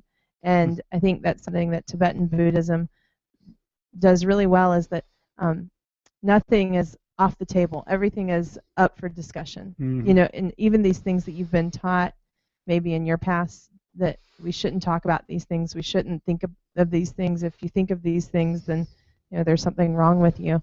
And to have deities that I can use to explore these ideas and thoughts and emotions that go through me, either for healing or purification, has really been something that I really like about Tibetan Buddhism. Okay. Yeah. Yeah, I think that's an interesting point. I mean, all aspects of our life are included somewhere. You know, the sexual aspect is very prominent. You know, using wrath, using desire. You know, it's not like you have to pretend those aren't there or push them under the table. You know, there's ways that they can be used as part of your spiritual practice, which I do think, to me, seems kind of unique. I don't know. I haven't done comparative religions, but that's a very interesting point. Okay, Lisa. I like the Buddhist take on death and how it encourages you to it's such a gloomy talk religion. about death and think about death, it. Suffering, Speaking yeah. from personal Love experience of someone who's thought about it in a very negative way at some point in my life, I like to think of it positively now and use it as a tool. Yeah. So tell me a little bit more. What about the Buddhist teachings on death? Are you? Encourages you to think about your own life. Okay. And death is an inevitable part of it, and it's something that we don't need to be afraid of. It is what it is. Yeah. We need to accept it, embrace it even. Death meditations and preparation. Joey. I like the fact that there's like a method for almost any problem we got. Yeah. I mean, I can't say I've explored every method, but Yeah. you know, it's nice to know that if there is a problem I have, that there's a method for it. I think that's what Dave was talking about in number one. Yeah. And that's something I appreciate. You know, somewhere you're going to find if, you know, something's going wrong, you can find an explanation, what's causing it, what you need to do about it, what the consequences are. It's very practical and all-inclusive. Okay. I like the focus on compassion, and Ah. I feel that That was the first one that came up in the other class. Yeah. Yeah. I'm not there. Yeah. and I feel the open hearts when I'm here. Okay, thank you. Yeah, let's make this last one or next to last one.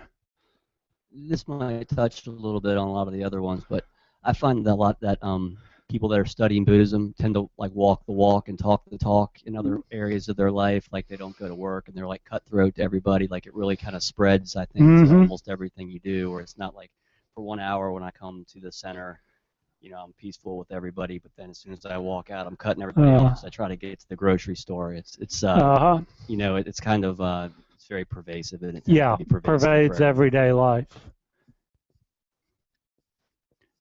Pervades daily life. I mean, if you do, this is an example, if you study karma and really believe it, you know, it's in the back of your mind. You know, you'll never let anyone give you excess change at the grocery store ever again.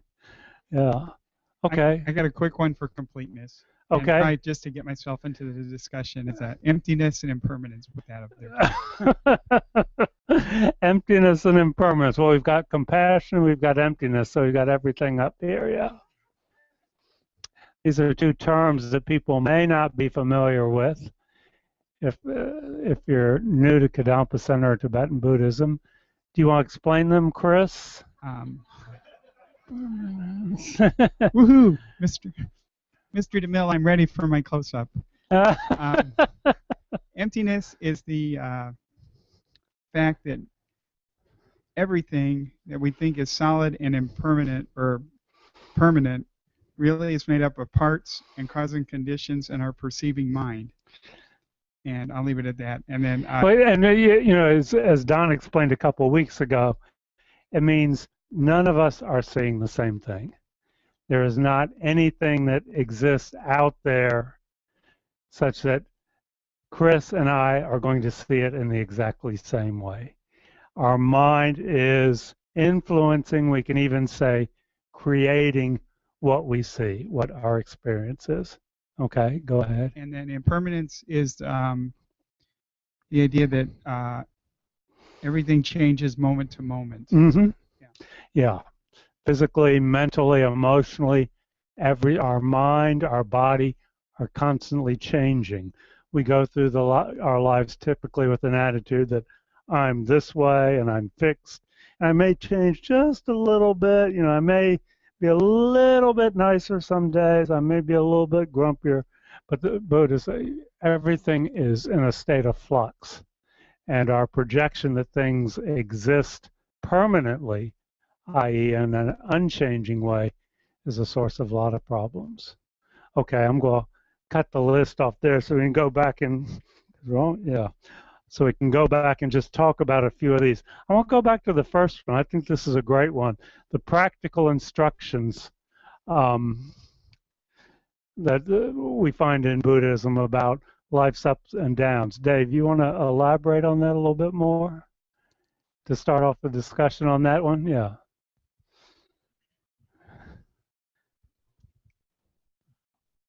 So to me, what that means is if I think about my boyhood as a Methodist kid.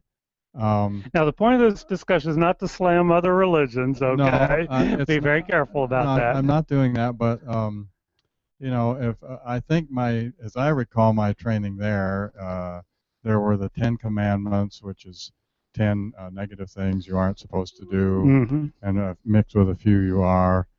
And then there's maybe the Golden Rule, but compared to what I learned there, Buddhism has like a zillion times more aspects to it and instructions for and more lists, all kinds of situations, all kinds of lists, and and it focuses far more on telling you to look inside your own head to think about how you are perceiving things, asking whether that's real or whether it really needs to be that way, and maybe instructions about how to transform many of those negative thoughts into positive ones and face life in a better way, both in your own head and in your relations to others, to make things come out a lot more positively. So that's what I mean by a whole lot of practical instructions about how to face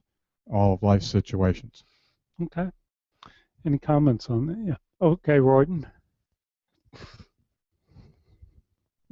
So I think the practical aspect of the list is actually included in the list because as a scientist, one of the first things that I have looked at is how the teachings and how I've taken in some of these things and just look at other people around me and see if that relationship has benefited or if it has benefited those who I feel most attached to, so to say.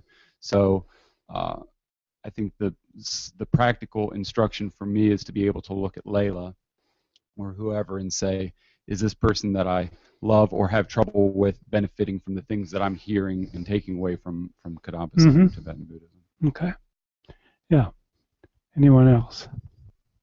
Up here in front. For me, when I think of practical instructions, I think of tools, like Mhm. a toolkit, and it's very similar to psychology and what they teach there as far as coping mechanisms and focusing on Mhm. the positive. And it actually kind of gives you a little tool you can pick and choose what you need during certain events that arise. Yeah. Yeah, I like that. The toolkit. That's a image that's used a lot. And okay, I'm getting angry. What do I do to deal with the anger? I open up my toolkit and I can say, well, this person's doing this because they're under the effect of their karma. It's their karma that's forcing them to do this. They're doing this because they want to be happy, but they're just doing it in an unskillful way. Why are they doing it to me? Because it's my karma, okay? But they're just like me. They want to be happy just the way that I do. Okay, so that's one tool you can pull out. Then you can pull out the thought transformation tools where you can actually work on changing the anger into something better. And then if you want to reach down to the bottom of the box, you can pull out your emptiness tools and say, whoa, the things aren't the way I perceive them. They're different levels of different, some of them you need a little bit more training to use necessarily, but that's a great image. Yeah. Mm-hmm. And I was going to say, as part of that toolkit, one of the things that I've gotten over and over again from this center is that a lot of the things that I think are really important problems are not. And so, I'll be struggling with something, and then I'll come here, and then the temple will say, hey, that's samsara. I'll be like, all right. Yeah. Yeah, all right. That's no problem. All right. Okay. Yeah, Dorothy. What I really like about it. Okay. Sorry. Elise, yeah. Sorry. Mm-hmm. I really found that it was really helpful to have definitions for things. Over the years, in trying to study different religions and philosophies of life, I decided that there was no one that had all the answers. So I tried to find what was common to all of them. And for one thing, for example, love and compassion. They all stress love and compassion.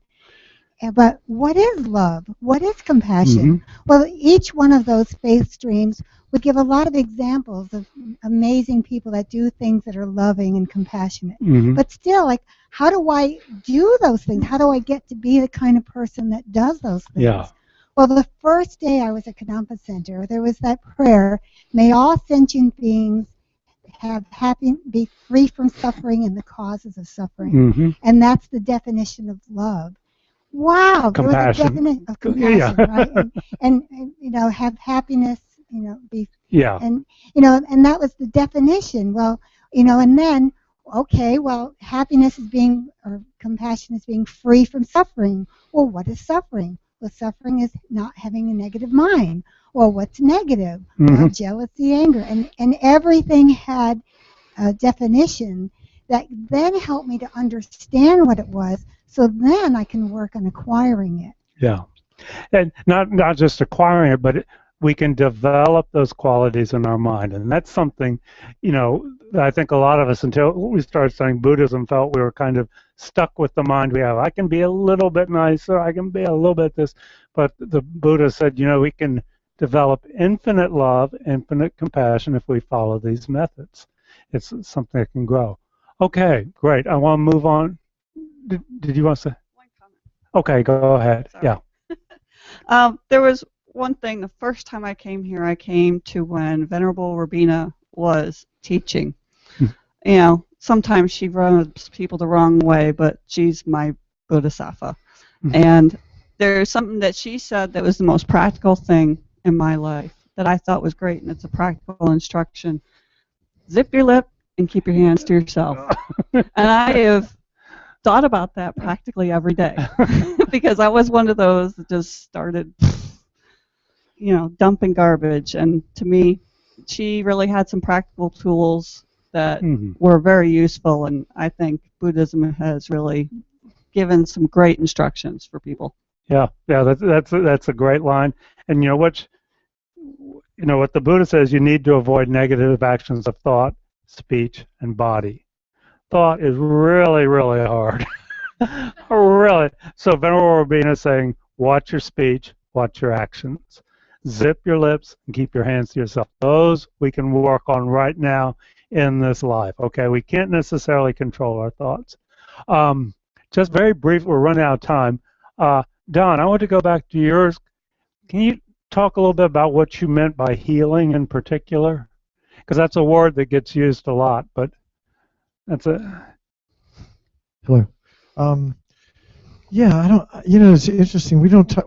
It doesn't come up here at the center very often. But when I think about healing, you know, it's kind of a catch some years ago and catch term, and yet healing somehow to me means that you don't suffer. You know, somehow whatever's got me. Maybe it's a memory of something. I remember some things that I did in my 20s that I just go, ooh, ouch, I did that, and so those memories still linger, like torment me, and so I've done some practices really working with that to let that go, and so I call letting go of painful memories and painful experiences like that kind of healing. Take place in my mind because I don't forget these things, but I'm not run by them like I was. And maybe explain a little bit about purification first, since we have some new people. Well, you know, purification really has to do with being brutally honest with myself, and looking at my life from, you know, who have I done wrong? You know, like that country song. Anyway, you know, I think in AA, for example, I actually did this when I did my first experience with Buddhism. I sat down and wrote down the names of everybody I had done wrong that I could think of in this lifetime. And when I got home, I spent hundreds of dollars calling these people apologizing. They thought I was crazy. But I think that's part of the purification, is acknowledging, first of all, you know, regret that we've done something wrong. Then in Buddhism we make some kind of declaration that I'm not going to do that again. You know, it's like it's not enough to say I'm sorry. You got to say I'm sorry, and I'm going to strive not to do that again for a minute, an hour, a day, a year, or the rest of my life. So that part of it's number 2. Number 3 is you take some sort of action, and it might be Vajrasattva mantra. It might be, certainly it could involve picking up the telephone and apologizing and saying, look, I'm sorry, blah, blah, blah. I'm working on myself, and I wasn't then. And I don't want to do that again. And then the 4th one is, we call it taking refuge and generating compassion, but it's really connecting with our spirit, you know, with our spiritual sources of power, which are the 3 jewels of refuge, and our own ability to develop compassion. So those are the first is regret, and then there's like a declaration which is the most important one of all, is to promise not to do it again for some specific period of time. And then there's some action that we take, you know, what do we call it, the remedy, and then refuge and bodhicitta. Yeah. Geshe Geluk always says, you get up where you fall down, i.e. saying, don't come to Kadampa Center and do 100 mantras and think you're purifying if you can get on the phone and apologize to the person. You know, if you can, that's much more powerful to actually speak to the person that you've done wrong to. But I think the end result of it should, you know, if we've done it well, is that whatever, it's good to try to bring to mind specific things that we've done that have harmed us and others.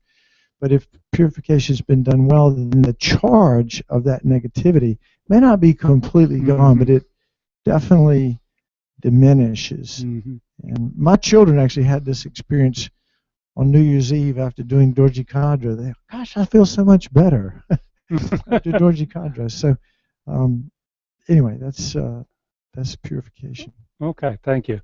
I'm going to have to call time there, unfortunately. Thank you, everyone, for your participation. I think you had a longer list than the first group, but there were fewer of them, so I think it comes out even. On the pink sheet, let's do the verses from Shantideva, and then 7 green Tara mantras for Geshe Geluk's continued long and healthy life. May all beings everywhere, plagued by sufferings of body and mind, obtain an ocean of happiness and joy by virtue of my merits.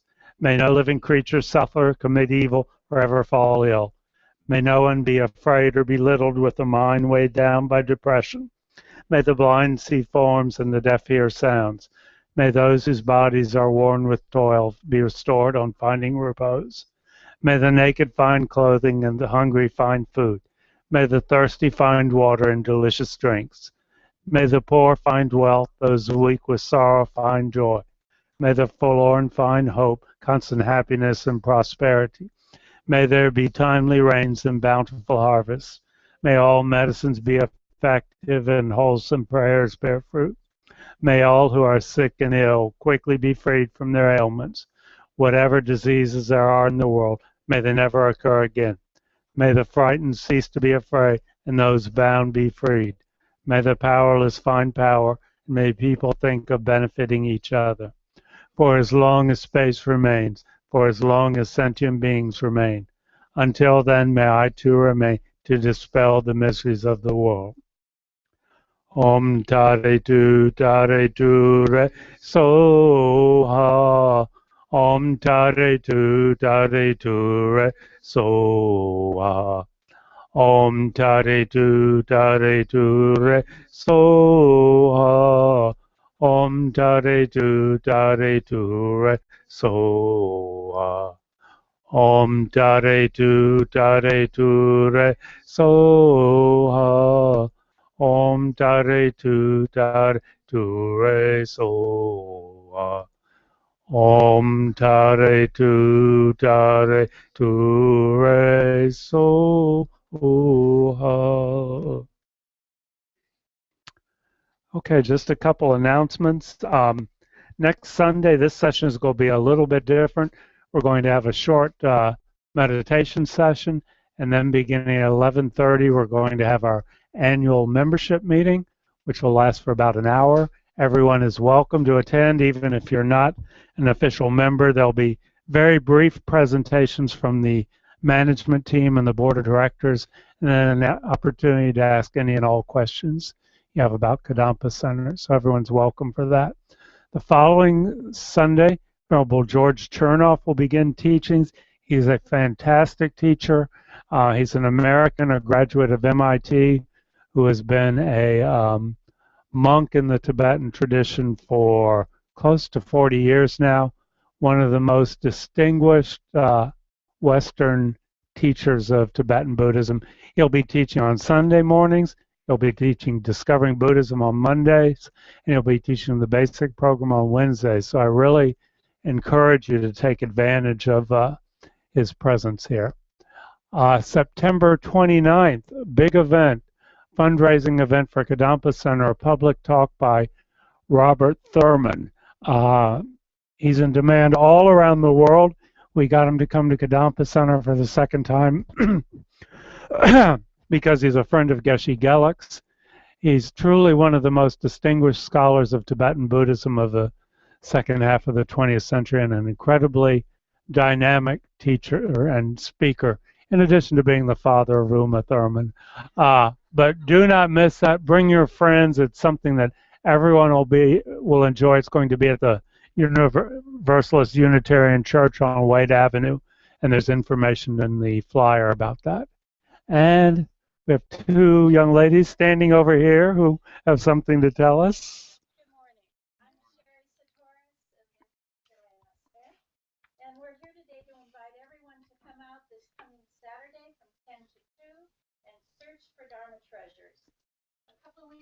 Joanna made a similar announcement.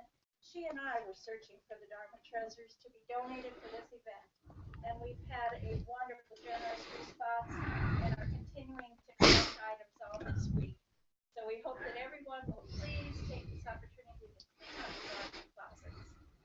We currently have beautiful statues, stupas, satsas, malas, prayer flag kampas, water bowls, bell and dorji, butter lamps, meditation cushions and benches, photos of lamas and deities, mandala set, many, many beautiful items. So Saturday, September 14th, it's your turn to search for Dharma treasures. If you're new to Buddhism and want to set up an altar, or you've been studying for many years and want to enhance enhance your practice and beautify your current altar, this is the event for you. Everything is offered on a generosity basis. We'll accept whatever fits your budget and fills your generous heart. All proceeds will come back to Kadamba Center and the bookstore for needed improvements. So we hope to see you on Saturday, and Joanne and I will be out in the lobby if you have any questions. Yes. So this is the type of items that are being offered. Okay. Thank you, everyone.